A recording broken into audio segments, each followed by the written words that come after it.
In my last time management video, we looked at why self-discipline is hard to do on our own and how we've got to be connected to the source to produce the fruit of self-control.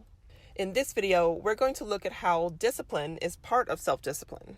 Just like our parents disciplined us, whether verbally, physically, with timeouts, or allowing us to feel the consequences of our actions, God also disciplines us.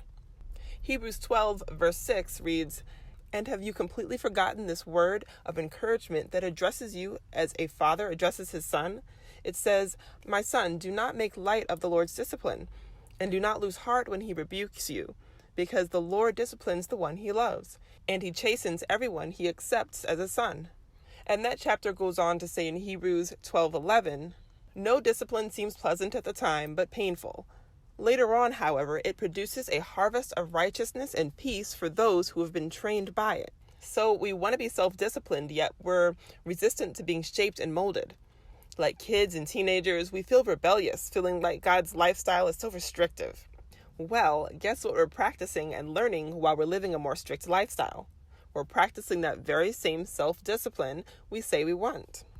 Practice makes perfect, right? When we have the Holy Spirit in our hearts to guide us, and we welcome God's discipline such that we practice self-discipline, that practiced self-discipline produces a harvest. And each of the fruit from that harvest was produced by God's Holy Spirit living in us. Just like fruit on a tree, our self-discipline starts small, just a bud. Then it gets bigger over time.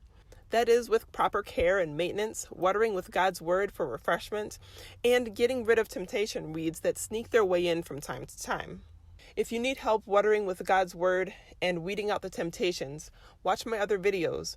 Use my classes and workbooks to help you stick with healthier habits consistently and in many areas like prayer and Bible study, fitness, relationships, finances, and of course, self-discipline. You can find all this on my website, which is linked below in the description.